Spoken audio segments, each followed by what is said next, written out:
Hi hello friends, எல்லாருக்கும் வணக்கம். Welcome to Lavanya's cooking corner. இன்றைக்கி நம்ம சேனலில் பிள்ளையார் சதுர்த்தி ஸ்பெஷல் தேங்காய் பூர்ண கொழுக்கட்டையும் உளுத்த பூர்ண கொழுக்கட்டை எப்படி பண்ணுறதுன்னு தான் பார்க்க போகிறோம். ஸோ இந்த ரெண்டு ரெசிபியும் அம்மா தான் உங்களுக்கு செஞ்சு காமிக்க போகிறா. அம்மாவோட சிக்னேச்சர் ரெசிப்பியில் இதுவும் ஒன்றுனே சொல்லலாம். ரொம்ப சாஃப்டாக காரத்தால் பண்ண கொழுக்கட்டை ராத்திரி வரையும் எவ்வளோ சாஃப்டாக இருக்கும் அப்படிங்கிறது பார்த்தீங்கன்னா அம்மா இதில் நிறைய டிப்ஸ் அண்ட் ட்ரிக்ஸ் உங்களுக்கு சொல்லி தருவா. அது எல்லாத்தையும் நீங்கள் ஃபாலோ பண்ணி பண்ணும்போது சூப்பராக இருக்கும். இப்போ அதுக்கு பச்சரிசி நினச்சிக்க போகிறோம். 2 கொழுக்கட்டைக்குமா சேர்த்து 2 டம்ளர் அளவுக்கு பச்சரிசி ஒரு பாத்திரத்தில் போட்டுக்கலாம். இப்போ இந்த பச்சரிசியை நான் ஒரு 2-3 தடவை களைஞ்சிட்டு 2 மணி நேரம் ஊற வச்சு எடுத்துக்க போகிறோம். அடுத்து உளுத்தம் பூர்ண கொழுக்கட்டைக்காக 1 டம்ளர் அளவுக்கு உளுத்தம் பருப்பு எடுத்துக்கலாம். நீங்கள் அரை உளுந்தும் எடுத்துக்கலாம், முழு உளுந்தும் எடுத்துக்கலாம். உங்ககிட்ட என்ன இருக்கோ அதை எடுத்துக்கோங்க. இப்போ 1 டம்ளர் அளவுக்கு உளுத்தம் பருப்பு ஒரு பாத்திரத்தில் போட்டுக்கலாம். இது கூடவே 1 டேபிள் ஸ்பூன் அளவுக்கு தோரம்பருப்பு, 1 டேபிள் ஸ்பூன் அளவுக்கு கடலைப்பருப்பு சேர்த்துக்க போகிறோம். ஸோ இந்த ரெசிபி அம்மா பண்ணக்கூடிய அந்த மெத்தட்லேயே தான் உங்களுக்கு செஞ்சு காமிச்சிருக்கா அம்மா. இதில் காரத்துக்காக 3-4 மிளகாவத்தலும் 2-3 பச்சை மிளகாவும் சேர்த்துக்கலாம். உங்களுக்கு காரம் எவ்வளோ வேணுமோ அந்தளவுக்கு சேர்த்துக்கோங்க. இப்போ இதையும் நல்லா களைஞ்சிட்டு 2-3 நேரம் ஊற வச்சுக்கலாம். இப்போ இந்த அரிசி பருப்பு நல்லா ஊறினதுக்கப்புறம் நம்ம பார்க்கலாம். கொழுக்கட்டைக்கு அரைக்க போகிறோம். நம்ம 2 டம்ளர் அரிசி ஊறச்சோம் இல்லையா, அதை நல்லா வெறுமூணு அரைச்சிக்கலாம். உங்களுக்கு ஜார் சின்னதாக இருந்ததுன்னா 2 ஈடாக போட்டுக்கோங்க, பெரிய ஜாராக இருந்தால் 1 ஈடாக போட்டுக்கோங்க. ஜலம் ரொம்ப தங்காது பச்சரிசிங்கிறதுனால மட்டாக விட்டு அரைக்கணும். அரிசி ரொம்ப பழ அரிசியாக இருக்கிறதுனால தண்ணி கொஞ்சம் கரெக்டாக இருக்கும். சில சமயத்தில் புது அரிசியாக இருந்ததுனாக்கா கொழக்கட்டையும் குழன்னு இருக்கும், சரியாக வராது, குழன்னு ஒரு மாதிரியே இருக்கும், தண்ணி ரொம்ப வாங்காது. ஜலத்தை பார்த்து விடணும். நம்ம இதுலேயும் நிறைய விட்டு அதுலேயும் நிறைய விட்டுட்டோம்னா கஷ்டம். இப்போது 2 டம்ளர் அரிசி அதிலே போட்டுவிட்டோம். இப்போ இந்த 1 டம்ளரை கொஞ்சம் கொஞ்சமாக விட்டு அரைக்கலாம். முதல்ல கொஞ்சமாக விடுறேன், அப்புறம் வேணா விட்டுக்கலாம். உப்பு போடணும், அது அப்புறமா ஜலத்தில் போட்டுக்கலாம். இது அரிசின்னு காமிக்கிறேன். இப்போ நம்ம கொழுக்கட்டை கரைச்சாச்சு, எப்படி இருக்குதுன்னு பார்க்கலாம். பாருங்க, இந்த அளவுக்கு இருக்கணும், இப்படி நைஸாக இருக்கணும், அப்படி மழைன்னு இருக்கும், குறைன்னு இருக்கக்கூடாது, நல்லா வெழுமூன்னு அரைக்கணும். இது எப்படியே இருக்கட்டும். நம்ம அடுத்தது ஜலம் வச்சுக்கலாம். இதுக்கு எவ்வளோ வேணுங்கிறத ஜலம் வைக்கலாம். 1 டம்ளர்,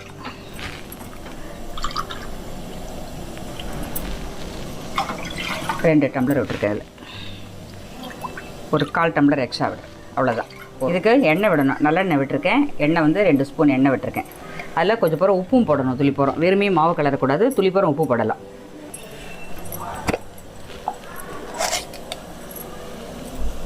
இந்த அளவுக்கு கல் உப்பு போட்டுக்கலாம். அது கொதிக்கட்டும். தண்ணி நல்லா கொதிச்செடுத்து உப்பெல்லாம் கரைஞ்சி எடுத்து இப்போ அப்படியே மாவை கொட்டி கலரலாம்.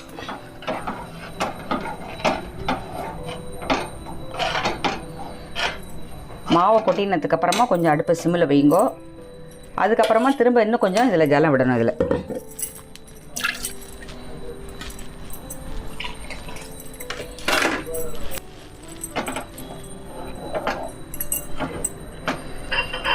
கீழே சிந்தாமல் கலரணும். ஜலம் 4 பக்கமும் வரும், கொஞ்சம் கீழே சிந்தாமல் கலரணும். அந்த கரண்டியெல்லாம் பிடிச்சிக்கும். அது திரும்ப ஏதாவது ஒரு ஸ்பூனால் எதாலையாவது எடுத்து திரும்ப வழித்து போட்டுட்டு அதுக்கப்புறம் திரும்ப கலரணும். கொஞ்சம் பிடிச்சிக்கும் தான், கொஞ்சம் ஜாக்கிரதையாக தான் கலரணும். இந்த கொழுக்கட்டை ஆனால் நல்லாயிருக்கும். இது மட்டா பண்ணுறதுக்கெலாம் ஓகே. நிறைய பண்ணணும் அப்படின்னா உங்களால் கலர முடியாது. ஆனால் நான் நோம்புக்குமே நிறைய பண்ணுறதுக்கெல்லாமே ஃபுல்லாக இப்படியே தான் அரைச்சி 2 தடவை இப்படி தான் கலரினேன். நிறைய போட்டு 1 கிலோ போட்டு 2 கிலோ கொழுக்கட்டை அப்படி தான் பண்ணினேன் நோம்புக்கெலாம். இப்போ இது மாதிரி இருந்ததுன்னா மணிக்கட்டிலாம் இருக்காது.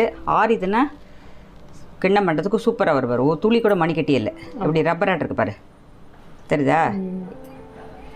இது அப்படியே எப்படி இருக்குது பாரு. இப்போ அடுப்பு ஆஃப் பண்ணிடுறேன். அவர் இந்த ஆவி பறக்கிறது அதுலேயே இந்த கொழுக்கட்டை எப்படி இருக்குது பாரு. இப்படி பண்ணினோம்னா இங்கே பாரு, தெரியுதா? மணிக்கட்டியே இருக்காது. ஆமாம், சூப்பராக இருக்கும் அது. இப்போ மாவு ரெடி ஆகிடுத்து, ஆறட்டும், அதை பார்க்கலாம். இப்போ கொஞ்சமாக ஜலம் விட்டுக்கலாம். இந்த நான் போடுற வெல்லம் மண் கிடையாது, அதனால் கொஞ்சமாக ஜலம் விட்டுருக்கேன்.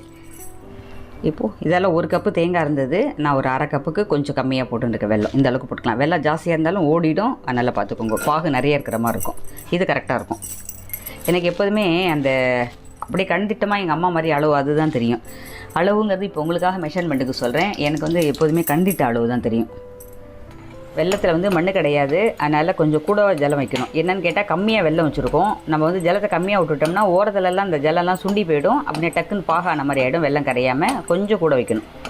நம்ம நிறைய வெல்லம் வச்சா மட்டும்தான் திட்டமாக ஜலம் விடலாம். கம்மியாக வெள்ளத்தை போடும்போது ஜலத்தையும் திட்டமாக கொஞ்சம் கூட விடணும். கம்மியாக விட்டுட்டோம்னாக்கா ஓரத்தெல்லாம் தண்ணி சுண்டி போயிடும். இதெல்லாம் இப்படி ஆகிடும். இப்போதுமே நம்ம அதையும் பார்த்துக்கணும். அடுப்பை மிதமான தீயை வச்சுக்கோங்க.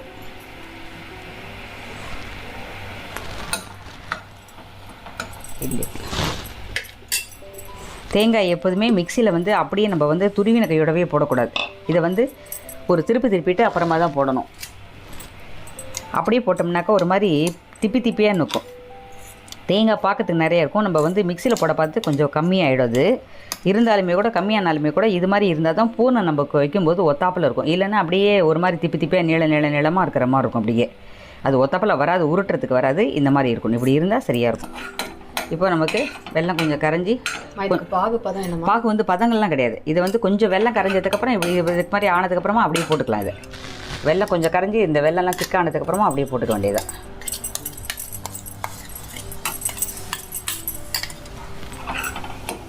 தீயை மட்டும் கம்மியாக வச்சுக்கோங்க. ஏன்னா கம்மியாக இருக்கிறதுனால அடியில் ஒட்டிடும், பார்த்துக்கணும். அப்படியே நம்ம கையில் உருட்டினோம்னாக்கா அப்படி உருட்டுற மாதிரி வரணும். இப்போ இந்த பூர்ணம் பண்ணா எத்தனை நாள் வச்சுக்கலாம் ஃப்ரிட்ஜில்? பூர்ணம் வந்து ஃப்ரிட்ஜிலே வைக்க தேவையில்லை. ஃப்ரிட்ஜில் வச்சா கடக்காயிடும், ஒரு மாதிரி கெட்டியாகிடும். வெளியிலே இருக்கலாம். பூர்ணங்கள்லாம் அந்த மாதிரி நன்னா பாகுலேயே வேகிறதுனால கெட்டியாக வெளியிலே இருக்கலாம். ஒரு வாரம் வரைக்கும் இருந்தாலும் கெட்டே போகாது, அப்படியே இருக்கும். இது ரொம்ப முத்த தேங்காய் இருந்தால் ஒரு மாதிரி சிக்கு வாடை வர மாதிரி இருக்கும். நம்ம கரெக்டான தேங்காயை எடுத்துட்டோம்னு வச்சுக்கோங்க. சில தேங்காய்லாம் அப்படியே உமியாக ஒரு மாதிரி முத்தெல்லாம் இருக்கும். அது வந்து பாகுலேயே ஒட்டாது. நீ என்ன தான் கரெக்டான பதத்தில் வச்சா கூட ஒரு மாதிரி திப்பியாக தனியாக நிற்கும், சக்கையாக இருக்கிற மாதிரி இருக்கும். கொஞ்சம் திட்டமான தேங்காயாக இருக்குது பார்த்தியா, ஜலம் விட்டு துருவும் போதே தெரியும் நமக்கே. அது மாதிரி உள்ள தேங்காயில் நம்ம பூர்ணம் பண்ணினா பூர்ணமும் சேர்ந்த மாதிரி இருக்கும், டேஸ்ட்டாகவும் இருக்கும், சிக்கு வாடையும் வராது. அதில் அந்த தேங்காய்க்கு டக்குன்னு சிக்கு வாடை வந்துடும். தேங்காய் தரட்டுக்கொள்ளி. ஆமாம்.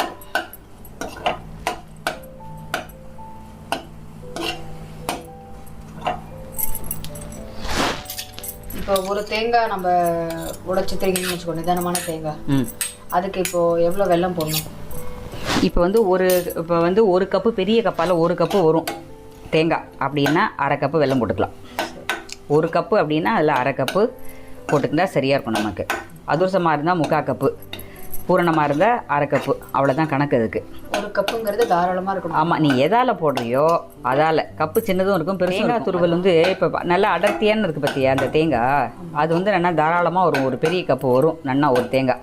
பொதுவாக ஒரு தேங்காய் அப்படின்னா கொழக்கட்டை எத்தனை கணக்கு அப்படின்னு நிறைய பேருக்கு தெரியாது. நம்ம ஊர்லெல்லாம் வந்து 1008 கொழக்கட்டை, நம்ம ஊரில் வந்து நம்ம கிராமத்தில் 1008 கொழக்கட்டை நிறைய அடிக்கடி பண்ணுவாள். எப்போதுமே நம்மாத்துலேயே ஒன்று பண்ணுறது பாக்கி இருக்குது. நான் அதை பண்ணும்போது காமிக்கிறேன் உங்களுக்கு. நானுமே இன்னும் ஒரு 1008 ஒன்று உங்களுக்காக வேண்டியிருந்திருக்கேன் பண்ணணும். அதை ரெண்டாவது வந்து 1008 கொழக்கட்டை அப்படிங்கும்போது 15 தேங்காய் மொத்தம், 5 கிலோ அரிசி, அதுக்குள்ளதை ஈரமாவாக போய் அரைச்சின்னு வந்துடுவா. அந்த ஈரமாவை தான் கலர பழக்கம். அதை காய வச்சு மிஷின் மாவு கிடையாது, ஈரமாவு இருக்கு இல்லையா, அதை நீங்கள் மிக்சியில் அடிச்சிருந்தாலும் சரி, இல்லை வந்து மிஷினில் கொடுத்து அரைச்சினாலும் சரி, 5 கிலோ அரிசி ஊற வச்சு அதுக்கு எவ்வளோ மாவு வருதோ 1008 ஒன்று 108 ஒன்று மொத்தம் 2 பண்ணணும். அதுக்கு பண்ணும்போது 5 கிலோ அரிசி அந்த மாவுக்கு அப்படியே கரெக்டாக இருக்கும். 15 தேங்காய் அப்படியே அதுக்கு கரெக்டாக இருக்கும். அந்த 15 தேங்காய்க்கும் 4 கிலோ வெல்லம் சரியாக இருக்கும். அதான் கணக்கு. இப்போ இந்த மாதிரி இப்போ ஒரு தேங்காய் அப்படின்னா எத்தனை கொழக்கட்டை வரும் அப்படின்னு கேட்டாக்கா, ஒரு தேங்காய்க்கு 60 கொழக்கட்டை தாராளமாக வரும். நம்ம மோதகம் மாதிரி பண்ணுறோம் இல்லையா, நீங்கள் மோதகமாக பண்ணாலும் சரி, இல்லை இதுவாக பண்ணினாலும் சரி. நமக்கு இன்னும் ஒரு செத்தனாடி இருந்தால் போடுங்க. அந்த ஹீட்லேயே இருந்தாலே சரியாயிடும். நம்ம ஒரு தட்டில் மாற்றிடலாம். ஹீட்டில் எப்போதுமே அப்படியே அதோடவே வச்சுட்டோம்னா கொஞ்சம் முருகின மாதிரி ஆகிடும். இழுப்பு சட்டியோடவே நம்ம பண்ணிவிட்டு பூர்ணத்தை வச்சுட்டோம்னா ஒரு மாதிரி முருகின மாதிரி ஆகிடும் அந்த ஹீட்டில். அதனால் நம்ம உடனே டக்குன்னு ஆற போட்டு மாற்றிட்டு அதுக்கப்புறம் வேறு ஒரு ஏனத்தில் வைக்கணும்.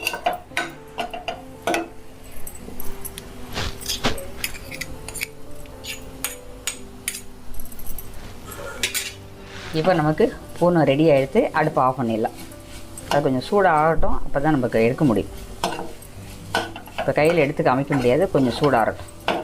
அடுப்பை ஆஃப் பண்ணிடுறேன். இப்போ நம்ம உளுத்தங்குழட்டி கரைக்க போகிறோம். அதுக்கு வந்து தேவையான கல்லுப்பு போட்டுருக்கேன். கொஞ்சம் துடிக்க இருந்தால் மட்டும்தான் குழட்டை சாப்பிடும்போது நல்லாயிருக்கும். இந்த அளவுக்கு போட்டுட்டா கரெக்டாக இருக்கும்.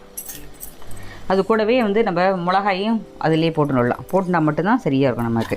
உங்களுக்கு காரம் எவ்வளோ வேணுமோ கூட்டி குறைச்சி நீங்கள் நிறைய போட்டுக்கோங்க. நான் இதுக்கு தேவையான அளவுக்கு நான் போட்டுருக்கேன். இது கூட கொஞ்சம் பருப்பும் போட்டுட்டு முதல்ல அரைச்சிட்டு அதுக்கப்புறமா மேற்கொண்டு நிறைய போடலாம். முதல்ல கொஞ்சமாக போடும், அரைச்சிட்டு அதை அரைச்சதுக்கப்புறமா திரும்பி போட்டுக்கலாம். இதை அரைச்சின்னு வந்து காமிக்கிறேன். இப்போ இது கொஞ்சம் அரைஞ்சிருக்கு. இந்த அளவுக்கு அரைங்கும்போது மேற்கொண்டு உள்ள உளுத்தம் பருப்பையும் அதிலே போட்டுக்கலாம். அப்போ தான் உப்பு காரம்லாம் ஒத்தாப்பில் வரும். நம்ம தனியாக கையால் கலக்கத்தை விட அதிலே சேர்த்து போட்டு கலந்தோம்னா ஒத்தாப்பில் வரும். நீங்கள் நிறைய போடுற மாதிரி இருந்தால் உப்பு காரம் அரைச்சிட்டு தனியாக அந்த மாதிரி தனித்தனியாக பண்ணிக்கோங்க. நான் மட்டா போட்டுக்கிறதுனால ஒரே உப்பு காரத்தை முதல்ல கொஞ்சம் அரைச்சிட்டு அது மேலே பாக்கி இருக்கிற பருப்பையும் போட்டு அரைச்சோம்னா அந்த சேர்ந்து ஒத்தாப்பில் வரும். இப்போது நமக்கு இதை அரைச்சாச்சு, இந்த அளவுக்கு இருக்கணும். இதை வந்து இட்லி பானையில் தட்டில் எண்ணெய் தடவிட்டு இதை வீட்டில் வச்சுட்டு அதுக்கப்புறம் பார்க்கலாம். இப்போ நம்ம ஒவ்வொரு குழியிலையும் எண்ணெய் தடவிருக்கோம், திட்டமாக வச்சுக்கலாம்.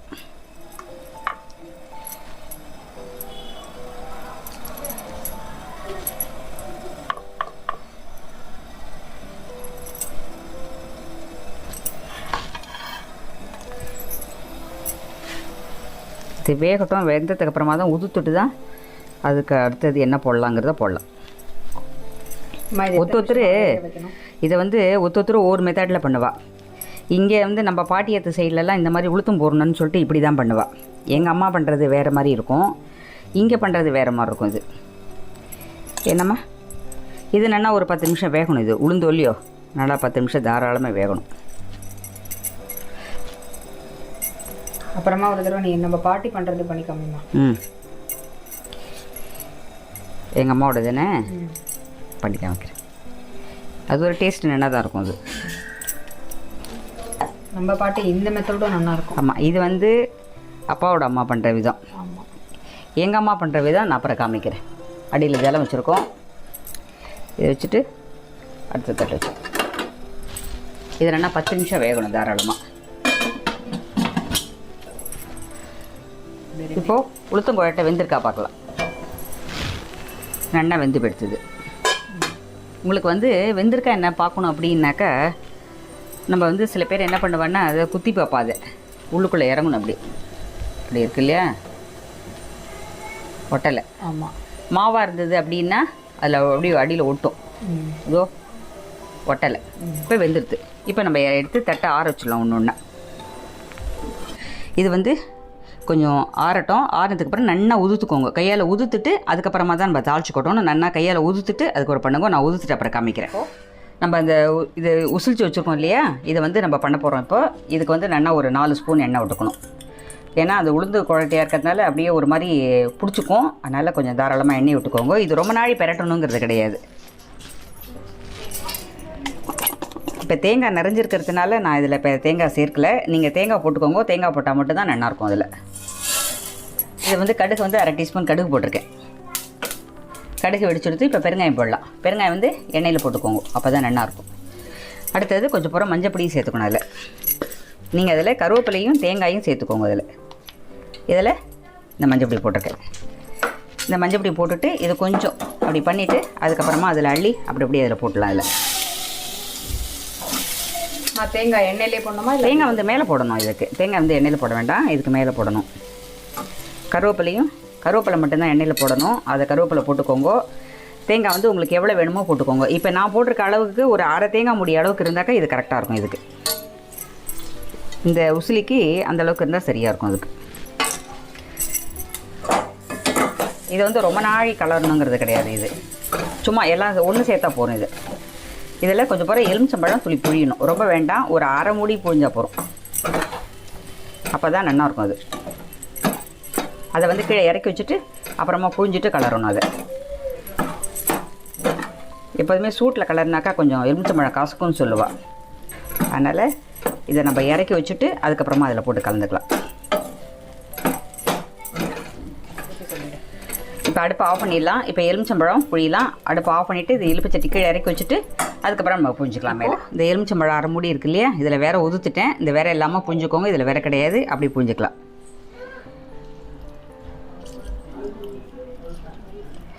நிறைய புழிஞ்சால் ரொம்ப புளிக்கும். இந்த 1/2 மூடி போகிறோம்.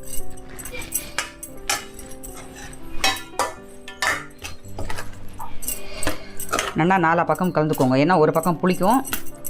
நல்லா 4 பக்கம் கலந்துட்டு எப்போதுமே பண்ணும்போது இப்படி பண்ணிவிட்டு இப்படி அடியால் ஒரு தடவை பண்ணணும்.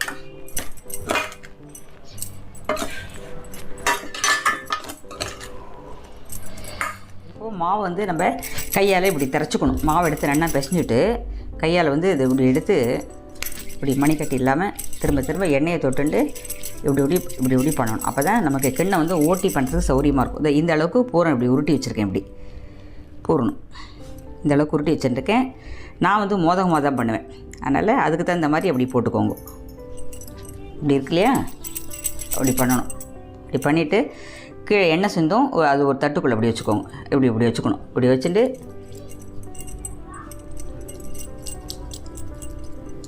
பாட்டி வந்து மோதகம் தான் பண்ணுவாள். அந்த நீட்டாக குழக்கட்டை பண்ணி பூர்ணம் வைக்கணும் இல்லையா, அது மாதிரி பண்ண மாட்டாள். எத்தனை குழக்கட்டை பண்ணாலும் நம்ம அதில் பாட்டி வந்து இந்த இப்படி தான் பண்ணுவாள். மோஸ்ட்லி எல்லா இடத்துலையும் இப்படி தான் பண்ணுவாள். ஆமாம், சில பேர் தான் நீட்டாக குழக்கட்டை பண்ணுவாள். எங்கள் அம்மாலாம் நீட்டாக தான் குழக்கட்டை பண்ணி பண்ணுவாள். இது மாதிரி பண்ணிவிட்டு இப்படி பண்ணணும். இந்த பூர்ணம் இதுக்கு கரெக்டாக இருக்கும். இதுக்கு இதை அப்படி வச்சுட்டு அப்படி மேலே மூடும்போது பார்த்தாக்கா நமக்கு மாவு நிறையா வர மாதிரி இருந்தது அப்படின்னாக்கா கொஞ்சம் மாவை கிளிடணும். ஆனால் நான் வச்சுருக்கிறது கரெக்டாக இருக்குது. குழக்கட்டை உங்களுக்கு வந்து எந்த சைஸ் வேணுமோ நீங்கள் அப்படி பண்ணிக்கலாம். இப்படி வைக்கிறேன். இப்படி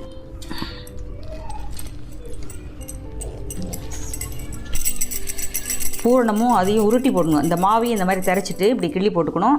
நம்ம வந்து இதையும் அப்படி உருட்டி போட்டுட்டோம்னா நமக்கு பண்ணுறது சௌரியமாக இருக்கும். இதுவும் அதுவும் கை வச்சோம்னாக்கா ஒரு மாதிரி குழக்கட்டை மேலெல்லாம் பிசு பிசுன்னு இருக்கும், கலர் மாறி போன மாதிரி ஆகிடும். அதனால் எப்போதுமே ஃபஸ்ட்டு பூர்ணத்தை நல்லா உருட்டி வச்சுக்கணும். பூர்ணமும் அந்த மாதிரி உருட்டுற மாதிரி இருக்கணும். உருட்டுற மாதிரி இருந்தால் மட்டும்தான் சரியாக வரும்.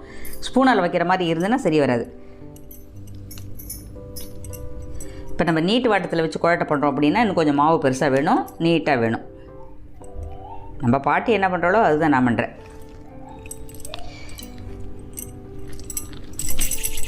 அப்பப்பையும் உங்களுக்கு ஒரு மாதிரி இதுவாக இருந்தது அப்படின்னா திரைச்சிட்டு பண்ணினா கிண்ணம் அப்படியே நீட்டாக இருக்கும். அப்படியே அகல் மாதிரி வரும் பண்ணுறதுக்கு. பக்கத்தில் ஜலமும் வச்சுக்கோங்க. அப்படியே சும்மா லைட்டாக அப்போ தான் ஒட்டாமல் இருக்கும். அதனால் அது மாதிரி தொட்டுக்கோங்க. அப்படியே பண்ணும்போது அது இப்படி பண்ணணும். அப்படியே பண்ணிகிட்டே அப்படியே சுழட்டிகிட்டே வந்தோம் அப்படின்னாக்கா கிண்ணம் நன்னா வரும். மெலீஸாக வாயே விரியாது, தெரியுதா? பார், அகல் மாதிரி இருக்கும். வாயெல்லாம் விரியாது, இது உடஞ்சி போகாது, வாய் விரியாது, இப்படி இருக்கும். நம்ம இழுப்புக்கு கரெக்டாக வரும் அந்த குழக்கட்டை. இப்போது உப்பு குழக்கட்டைக்கு நீட்டு வாட்டத்தில் பண்ணுறதுக்கு இவ்வளோ பெருசு வச்சுருந்துருக்கேன். இப்போது நம்ம அந்த கிண்ணம் எவ்வளோ இருக்கோ அதுக்கு தகுந்த மாதிரி பார்த்துக்கோங்க. இப்படி இருக்கு இல்லையா, இதை வந்து வாய் ஊட்டும்போது என்ன பண்ணணும்னா கொஞ்சம் ஜலத்தை தொட்டுக்கணும். இப்படி ஜலத்தை தொட்டுண்டு இப்படி அழுத்தணும். இது கீழுக்கு மேலுக்குமா அப்படி அழுத்தணும். ஜலத்தை தொட்டு அழுத்தினா மட்டும்தான் வரும். இதை வந்து நடுவில் வாய் திறந்துருக்கணுங்கிறதெல்லாம் கிடையாது. ஏன்னா கொஞ்சம் நிறைய வச்சா மட்டும்தான் அந்த குழக்கட்டை வந்து நல்லா வேகும். நான் கொஞ்சம் உப்பு உரப்பமாக இருக்கும். மட்டா பூர்ணத்தை வச்சுட்டா இது வாயிடும். இது கொஞ்சம் மேலே தெரிய தான் செய்யும். இன்னொரு மெத்தட் எப்படின்னா இப்படியும் பண்ணுவாள். இது இருக்குது இல்லையா, அதை வந்து நம்ம உருட்டி மாதிரி வச்சுருவோம். அந்த பூர்ணம் நமக்கு எவ்வளோ இருக்கோ, அந்த கிண்ணம் எவ்வளோ இருக்கோ அந்த மாதிரி இருக்கச்சு இதை பாரு, இதில் இதை உருட்டிட்டு இதோ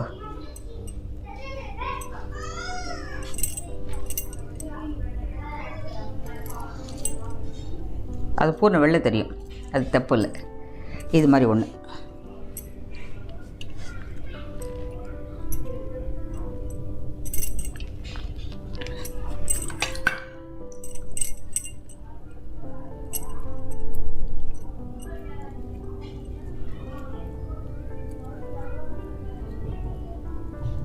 இது மாதிரி இருக்கும். எல்லாத்தையும் பண்ணிவிட்டு காமிக்கலாம். அடுத்தது வந்து இந்த பூர்ணம் இருக்குது பாருங்க, இதை காமிச்சிடுறோம் உங்களுக்கு. அந்த இந்த பூர்ணத்தை, தேங்காய் பூர்ணம் இருக்கு இல்லையா, இது இருக்கும் இல்லையோ, இப்படி இருக்கும் இல்லையா, இப்படி நம்ம உருட்டினோம்னா உருட்டுற மாதிரி இருக்கணும். இப்படி கசுவாக இப்படி உருட்டுற மாதிரி இருந்தால் தான் நமக்கு நன்னா இருக்கும். இல்லைன்னா ஸ்பூனால் ஒழிச்சு வச்சோம்னா சரி வராது. இது மாதிரி இருக்கணும். இது மாதிரி இருந்ததுன்னா நமக்கு வந்து அப்படியே வெள்ளை சைடாகிட்டு இருக்கு பாரு, இப்படி தெரியுதா? இது மாதிரி இருக்கணும். இப்படி இருந்தால் தான் நமக்கு வந்து குழக்கட்டை கிண்ணம் பண்ணிவிட்டு அப்படியே எடுத்து வச்சிட்டோம்னா, இந்த மாதிரி பண்ணி எடுத்து வச்சிட்டோம்னா அழகாக இருக்கும். அப்போ நமக்கு இப்படி இருக்குது அப்படின்னா தெரியுதா? ஒட்டவே இல்லை, இப்படி இருக்கணும். தெரியுதா? இப்படி இருந்தால் தான் உனக்கு உருட்டை வரும். பொலன்னு இருந்ததுன்னா உருட்டை வராது. அதுக்காக தான் அந்த தேங்காயை திப்பி இல்லாமல் இப்படி அரைக்கணுங்கிறது. அதுக்காக தான் இப்படி பண்ணணுங்க. இப்போ இது மாதிரி இருந்தால் மட்டும்தான் பூர்ணம், அந்த மாதிரி தேங்காயை அரைச்சிட்டு பண்ணினா மட்டும்தான் பூர்ணம் நல்லா இருக்கும். மொத்த குழக்கட்டையும் நம்ம எல்லாத்தையும் பண்ணிவிட்டு வேக வச்சுட்டு உங்களுக்கு அப்புறம் காமிக்கிறேன். கொழுக்கட்டை வந்து ஒரு பேட்ச் நீங்கள் பண்ண அப்புறம் உடனே வந்து வேக வச்சிடணும். எல்லா கொழுக்கட்டையும் பண்ணிட்டு தான் வேக வைக்கணும் அப்படிங்கிறது கிடையாது. ஸோ ஒரு பேட்சாக நீங்கள் பண்ணிவிட்டு உடனே வந்து வேக வச்சுக்கோங்க. ஒரு 5 நிமிஷம் கொழுக்கட்டை வெந்தாலே போகிறோம். இப்போ 5 நிமிஷம் எடுத்து இந்த கொழுக்கட்டையை வந்து நம்ம இட்லி பாத்திரத்துலேருந்து எடுத்துக்கலாம். இதே மாதிரி உளுத்தம் கொழுக்கட்டையை நம்ம வந்து வேக வச்சு எடுத்துக்க போகிறோம். ஸோ ஒன்று மேலே ஒன்று வேக வைக்காமல் ஒரு தட்டாக நீங்கள் வச்சு வேக வைக்கும் போது வந்து பார்த்திங்கன்னா கொழுக்கட்டையிலேருந்து அந்த வேர்த்து விட்டு அந்த நீர்லாம் இல்லாமல் இருக்கும். இப்போ இந்த கொழுக்கட்டையும் 5 நிமிஷம் நல்லா வெந்தெடுத்து இதையும் வந்து நம்ம ஒரு பிளேட்டுக்கு மாற்றிக்கலாம். இப்போ ரொம்பவே சூப்பராக நம்மளோட தேங்காய் கொழுக்கட்டையும் உளுத்தம் பூர்ண கொழுக்கட்டையும் வந்து ரெடி ஆகிடுது. தேங்காய் கொழுக்கட்டையும் உளுத்தம் கொழுக்கட்டையும் நான் என்ன சொன்னனோ அதே மெஷர்மெண்ட்ல நீங்க போடுங்க. அதே மாதிரி பண்ணி பார்த்துட்டு எப்படி இருக்கு அப்படிங்கறத கமெண்ட்ல சொல்லுங்க. பாய்.